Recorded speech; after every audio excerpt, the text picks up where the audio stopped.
नमस्कार। Google classroom में आप सबका स्वागत है।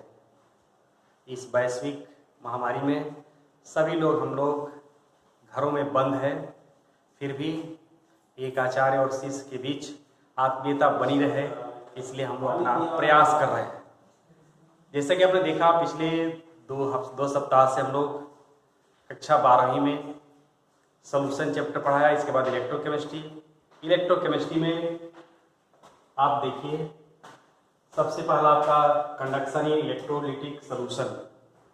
इलेक्ट्रोलिटिक सॉल्यूशन में कंडक्शन अर्थात अपने जानते होंगे कि एक तो सॉलिड कंडक्टर होता है, एक सॉल्यूशन कंडक्टर होता है। सॉलिड कंडक्टर से हम लोग कहते हैं जैसे तार है, तो तार में क्या सभी कंडक्टर होता है, कंडक्टर काम करता है, या सभी इंसुलेटर काम करता है? ये किस पर निर्भर करता है?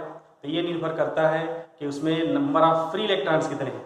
जिसमें नंबर ऑफ फ्री इलेक्ट्रॉन ज़्यादा होते हैं वह कंडक्टर का काम करता है, और जिसमें फ्री इलेक्ट्रॉन नहीं होते हैं वह इंसुलेटर का काम करता है।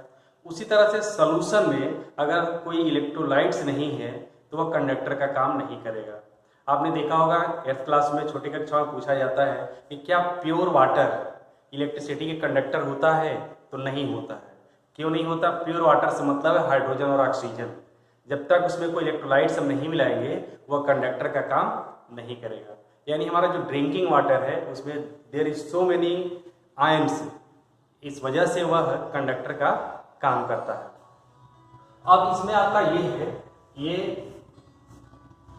कंडक्शन जो होता है उसके लिए एक साइंटिस्ट है ओम्स ने एक लॉ दिया हुआ था, सबको ध्यान में होगा। वैसे तो तार के लिए दिए थे, लेकिन वह सॉल्यूशन में भी काम करता है। किस प्रकार? तो आप देख सकते हैं इसमें,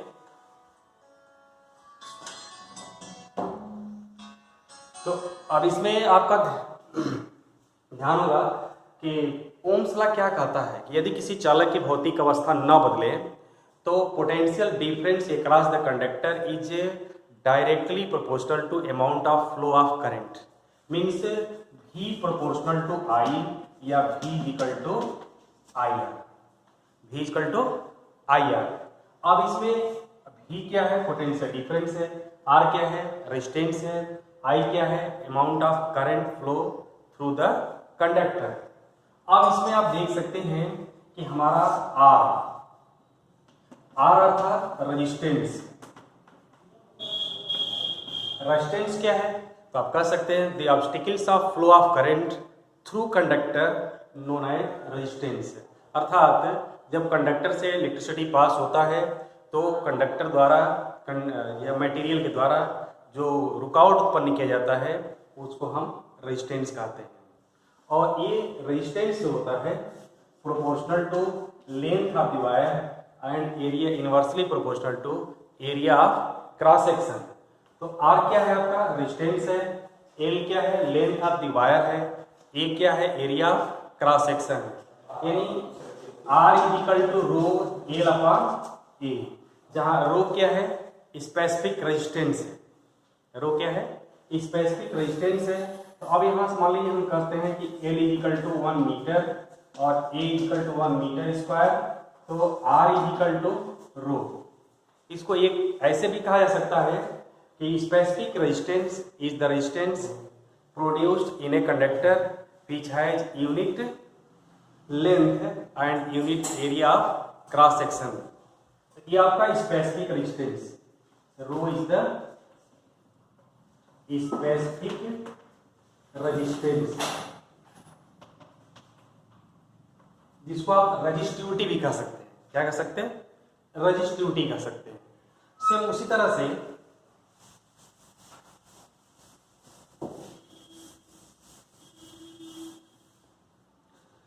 कंडक्टेंस क्या होता है? तो कंडक्टेंस को इस प्रकार बताते हैं कि reciprocal of resistance is called conductance. Means conductance को C से दिखाते हैं 1 upon R। R is the resistance, यानी कह सकते हैं unit of conductance is equal to 1 upon ohm या पर ओम, या इसको ऐसे भी कहा जाता है MHO, इतना बढ़िया रिलेशन इसका है कि लेटर भी चेंज हो जाता है, रिवर्स हो जाता है, इसलिए इसको हम कहते हैं महो। ये है आपका कंडक्टेंस का यूनिट। दूसरा हमारा आता है specific conductance.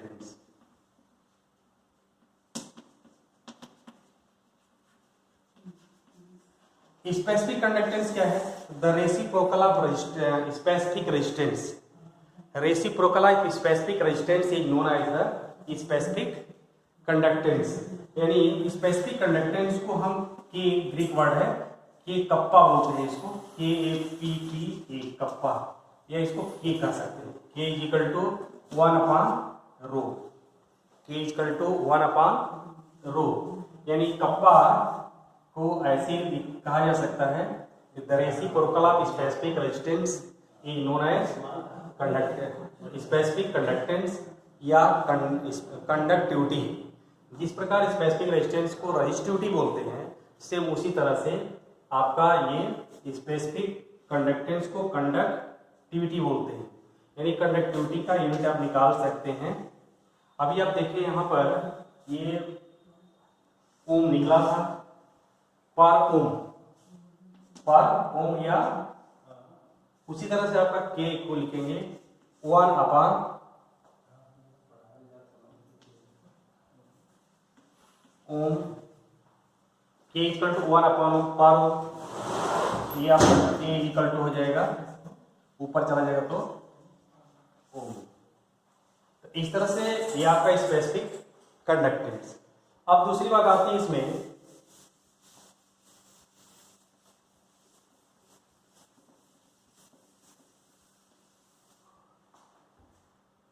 Molar conductance.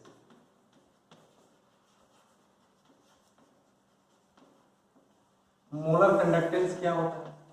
The conducting power produced in a solution which has unit molarity. अर्थात मोलर कंडक्टेंस को हम दिखाते हैं K into 1000/m, that is molar conductance. K क्या है? Specific conductance. M क्या है? मोलरिटी है। यहाँ पर हम उसको कंसंट्रेशन भी ले सकते हैं। तो इस तरह से ये मोलर कंडक्टेंस मिल जाता है आपको। मोलर क्या है sir? Molar conductance, molarity. Molarity means number of moles of solute dissolved in 1 litre of the solution, known as molarity. तो उसी के आधार पर इसका डेफिनेशन बना है कि ऐसा सॉल्यूशन जिनकी मोलरिटी 1 है, उसमें कितना कंडक्शन हो रहा है, उसका मेजरमेंट कहलाएगा मोलर कंडक्टेंस। और इसी में केवल मोलरिटी को बदल करके हम नॉर्मलिटी कर देते हैं। नॉर्मलिटी सब लोग जानते होंगे, number of gram equivalent weight present in 1 litre of the solution is known as normality of the solution. तो इक्विवेलेंट वेट को हम जो डिफाइन करते हैं, equivalent weight number of gram, the conducting power produced in a solution which has unit normality known as equivalent weight or equivalent conductance।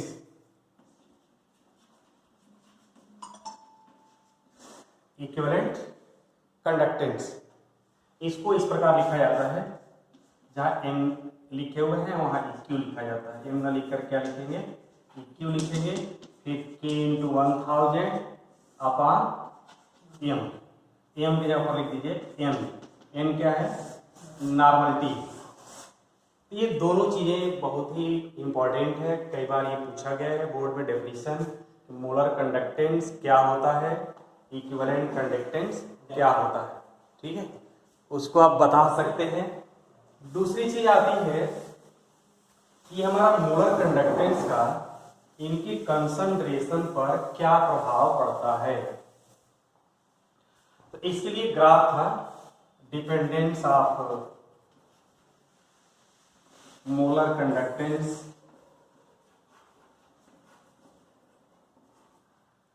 On concentration.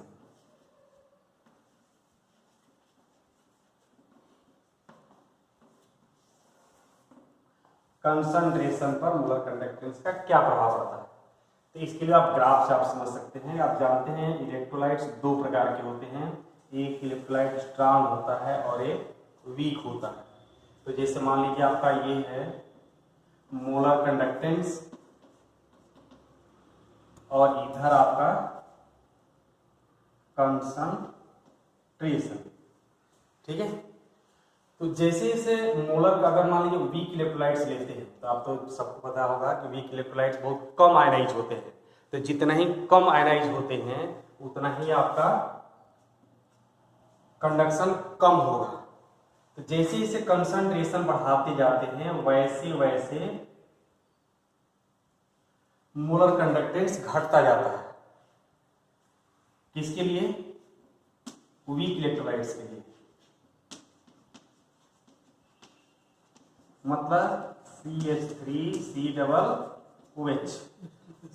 हाँ, लेकिन उसी तरह से आपका मान लीजिए हम स्ट्रांग इलेक्ट्रोलाइट्स लेते हैं तो सबको ध्यान में होगा कि स्ट्रांग इलेक्ट्रोलाइट्स की डेफिनेशन होती है कि सभी के सभी मॉलिक्यूल डिसोसिएट होकर के और अपने आयनों में टूटते हैं। तो इनके ऊपर कंसंट्रेशन का ज्यादा प्रभाव नहीं पड़ता है। जैसे आपका NaCl है चाहे KCl, इस तरह का स्ट्रांग इलेक्ट्रोलाइट्स लेते हैं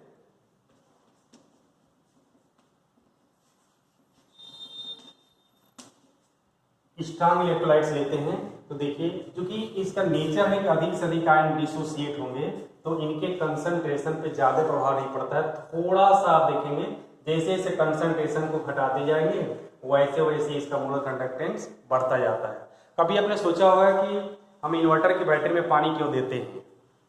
इन्वर्टर की बैटरी में पानी देने का मतलब ये होता है कि आप देखे होंगे जैसे जैसे बैटरी को चार्ज करते हैं तो गर्म होता है, फिर डिस्चार्ज होता है, बैटरी धीरे धीरे ठंडा होता है। तो इस तरह से चार्ज होते और बैटरी को ठंडा होने में अधिकांश पानी जो है उसके वाइपराइज होकर के बाहर निकल जाते हैं तो उनका कंसंट्रेशन बढ़ जाता है।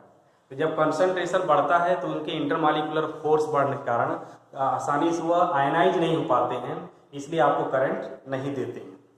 इस वजह से उसका कंसंट्रेशन ज़्यादा न बढ़े, एक नॉर्मल वे में रहे।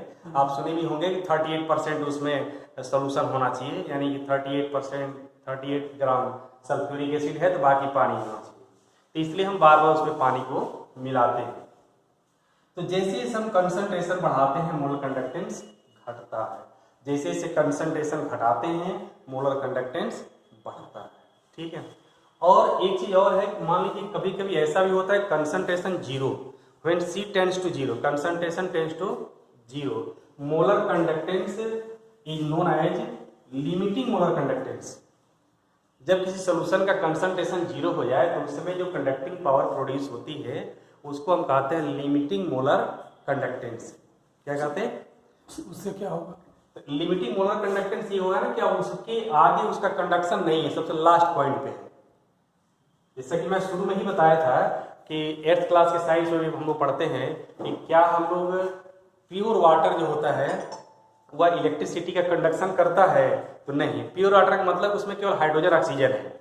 अगर आयंस निकाल दिया जाए, डिस्टिल वाटर इसको आप बोलते हैं, तो डिस्टिल वाटर कभी भी इलेक्ट्रिसिटी का कंडक्शन नहीं करता है। इसमें बाकी चीजें जो होती है वो कंडक्शन करता है। क्यों करता है? बाकी ड्रिंकिंग वाटर में आयंस है, हम वाटर हाइड्रोजन और ऑक्सीजन के लिए थोड़ी लेते हैं। हाइड्रोजन ऑक्सीजन के अलावा जो उसमें मेटल आयंस है, मैग्नीशियम है, कैल्शियम है, आयरन है, ये सब के लिए हम पानी लेते हैं और वही उसी आयन के कारण वह कंडक्शन का काम करता है। जिसका कंसंट्रेशन जीरो हो जाएगा वो बैटरी नहीं काम करेगी ना, काम नहीं करेगा, बिल्कुल नहीं काम करेगा। कंसंट्रेशन जीरो हो गया, उसका डाइल्यूट हो गया पूरा, तो वह काम नहीं करेगा। उसको ठीक करने का हाँ, तरीका है? सोल्यूशन मिलाना पड़ेगा उसमें, और भी सोल्यूशन मिला करके एक इसलिए कहा गया है ना कि 38% होना चाहिए, 38% से कम नहीं होना चाहिए। लेड स्टोरेज बैटरी का ऐसा मानक बनाया गया है। अब आइए, एक साइंटिस्ट थे कोहलार्स। कोहलार्स जो थे क्या कहे थे कि कोई ऐसा सिस्टम बताइए जिसमें हम किसी भी वीक इलेक्ट्रोलाइट्स का मोलर कंडक्टेंस निकाल सकते हैं। क्योंकि प्रैक्टिकली तो नहीं निकाल सकते, क्योंकि उसको पता है कि जितने भी वीक इलेक्ट्रोलाइट्स है वो 100% आयनाइज नहीं होते, कुछ ही आयनाइज होते हैं। तो क्या हम स्ट्रांग इलेक्ट्रोलाइट्स की सहायता से हम वीक इलेक्ट्रोलाइट्स का मोलर कंडक्टेंस निकाल सकते हैं? तो कैसे निकालेंगे देखिए। तो कोहलार्स जो साइंटिस्ट थे,